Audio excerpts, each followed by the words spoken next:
mooie kleuren. En felle kleuren, dus ik weet precies wat voor kleuren ik kan gebruiken. Ik zou eerst wat anders maken, maar toen zag ik dit.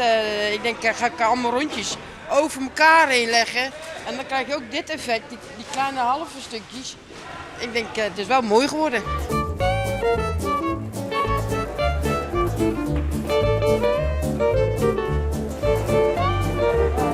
We hier eigenlijk net zo heel veel werk op de stuit. Dus toen we toch eens van, we moeten nog wel, we moeten wel even iets plannen. Nou, toen we toch eens van, we kunnen wel beschutting, kunnen we wel wat tekenen. Het moest wat ook vrolijker worden. Een moeilijk begin even, want ik heet het nooit in, maar het was wel heel leuk. Toen ik er één keer in zit. En Dojan? Nou ja, Janke die vogel dus maken. Maar ja, hij wil eigenlijk nog niet helemaal oud, zeg maar. Dus toen bedacht ik er nog even wat bij en dan ga ik de bloemen achter tekenen.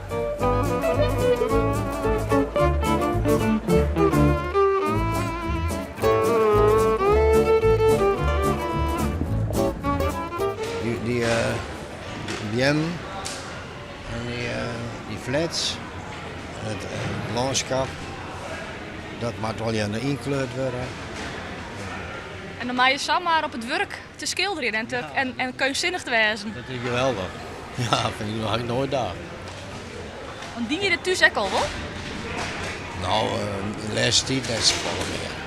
Nee. Af en toe is een klein werkstukje.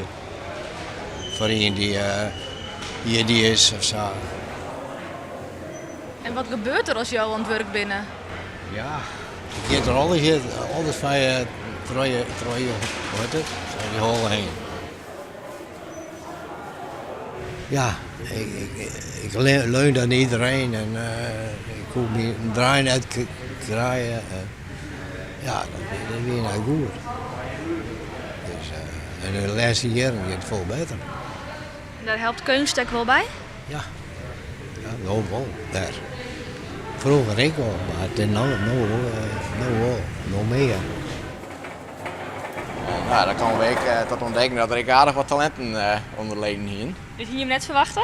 Nee, ik hield wel hoog, hè? Maar Saus Renze bijvoorbeeld, ja, die had in het verleden wat ze me verteld dat er tussen wel schilderen als hobby. Maar nooit dacht dat het zo goed was. En dat we dan de kans krijgen dat we de eerste lid en de waardering krijgen daarvoor. Ja, dat was hartstikke mooi. Het is mooi om te doen. Ik vind het is nog mooier dan het gewone werk wat we hier doen. Zo, dat is natuurlijk ook het mooie van het kasteel. De vraag is je altijd, wat gebeurt er achter die muren? Want er zit altijd een eigenlijk bos voor en zo'n paadje naar de doorta. Want achter zo'n muren zit natuurlijk ook nog weer heel wat gebouwen. Nou, zag gewoon uit de bedenken waar je dan begist. Heel filosofisch. Ja. Ik heb wel vaker soms van die dingen bedenken. Ik bedenk soms verhaaltje vertellen maar toen ik ben. Of, dan komt het samen naar boven. En wat gebeurt er achter deze dwarren? Achter dit waren. Ja, dat is van jou een vraag van mij, je weet. Het smaakt het wel naar meer, Jerk. Ja, het smaakt naar meer. Maar zo, dan kan ik misschien altijd nog de chef even schilderen. Vooral dat rare budget. Dit zou de ideale viking van jouw kasteel wezen.